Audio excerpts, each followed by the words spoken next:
Hey guys, welcome. Today I am putting together nest boxes for my rabbits that are hopefully going to kindle in the next few days. And I thought that I would show you what materials I use, my nest box, and some general tips and tricks as far as getting your rabbits ready for a successful birth. This is our nest box. We built them here on the homestead about 6-7 years ago out of plywood. They have hardware cloth in the bottom. You can see the rabbits have chewed on them. They've held up pretty well. I definitely like this design for several reasons. One is that it has this lip. And so that way when we put the nesting materials inside, as the kits and the mom are moving around in here, they don't kick out the material as easily if there was no lip. And so that keeps some of the materials contained. It also has a top. The mom, you will find her sitting up here fairly regularly. It gives her a little space to get away from the kids, especially when they are up and active and out of the box. So it's just kind of her little safe space. If you are using some other materials that don't have this, that's not necessarily a bad thing. It's just I found that my rabbits like it. And so this is a design that we've stuck with. An advantage of the hardware cloth in the bottom is it's easy to keep clean.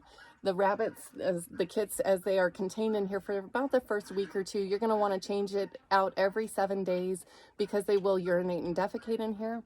But the hardware cloth allows for some of that material to drop through, and it also allows for airflow in the summer, which is really nice to keep your kits cool. Because it is winter, what I'm going to do is I am going to set my box on top of a solid surface, and that way it'll keep the nesting materials from falling out the bottom, and it'll also slow down some of that airflow because you want the opposite. In the winter you want to keep things warm, summer you want to keep things cool. So in the summer I would typically use just pine shavings as my bedding. It's not very insulative, it is soft. You can use all sorts of different materials like hay, you can use paper shreddings, you can use, let me think, potentially leaves. You just want to think something soft, something they could dig into, something they could bury into, because when your kits are first born, the mom is going to use this like she would out in nature. She would dig a little den, a little warren, and put her kits down inside. And so she's going to want to have some material that she can bury them into. And in fact, when they're born, you're going to have to dig around and look for them. There is an old wives' tale that if you touch your kits, the mom will kill them. That is not true. And in fact, I would encourage the opposite, that you get in there and you start looking for kits the day she kindles. If you are the source of food, which I assume that you're caring for your rabbits, your scent is already all over this cage. They're used to you being in here. They're used to your presence.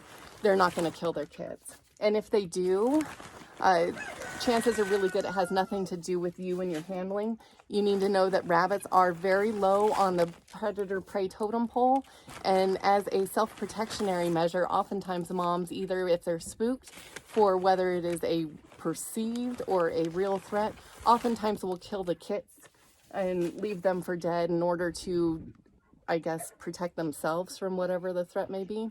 So they kind of sacrifice their kits. It happens. Don't be surprised if you end up with dead kits. And it's nothing you did necessarily wrong.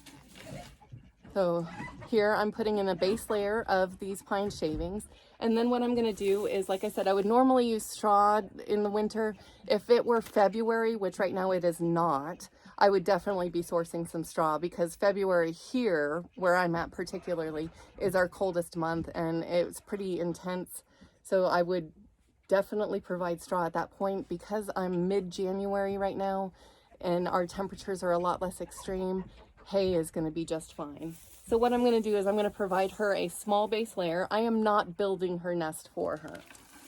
So she's the mom. This is going to be her responsibility. I'm just kind of giving her a guideline, like, here, build your nest here.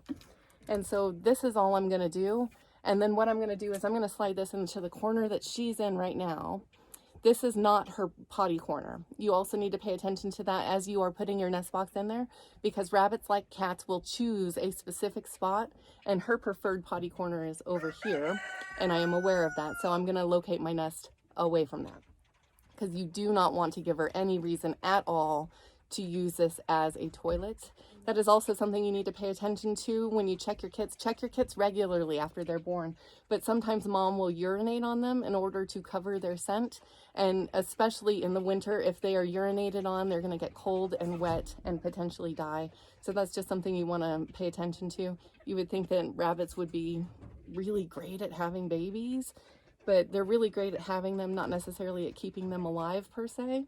And so just kind of keep an eye on your kits. I can't stress that enough. Forget the old wives' tale. Dig in your nests when they're born. She's super curious.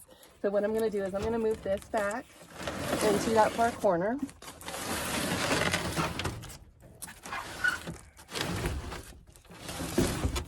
And then what I'm going to do is I'm going to provide her materials to nest with. So I'm going to take a big handful of this hay. I've got a board here so that it's not going to fall through to the bottom, and that also it gives her a chance to get off the wire. Wire is hygienic. Most rabbits, as far as commercial rabbits and a lot of backyard rabbits, are raised on wire.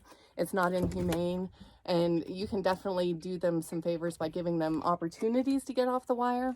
But this is, look at, she's really curious. I like it. So I'm going to give her a great big pile of hay to make her own nest. And so over the next couple of days, I'm going to be watching for some nesting behavior. Specifically, they call it hay stashing.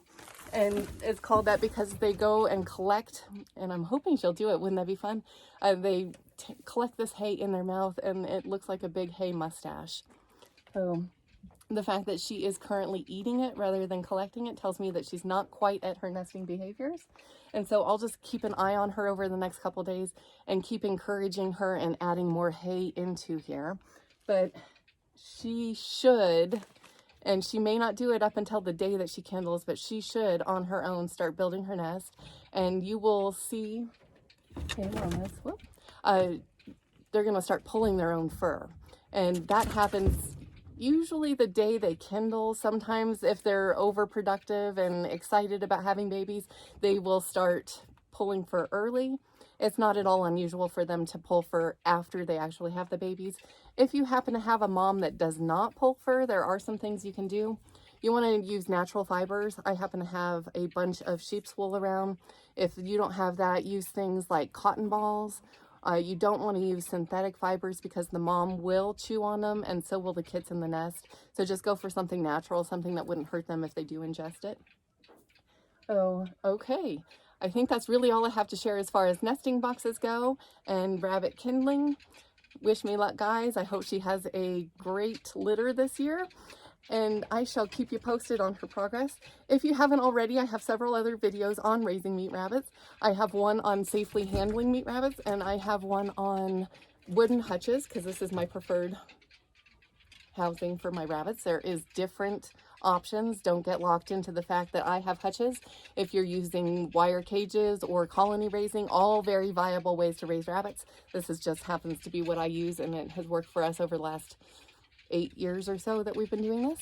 So I hope this was of value to you guys. I hope you learned something. If you did, please give it a thumbs up. If you think that this is of value and could help somebody else, please feel free to share it. And if you have not yet subscribed to my channel, please push that button and hit the bell icon so that you get notifications when I post. All right, guys. Well, thank you for joining me here on my homestead, and we'll talk to you later. Bye.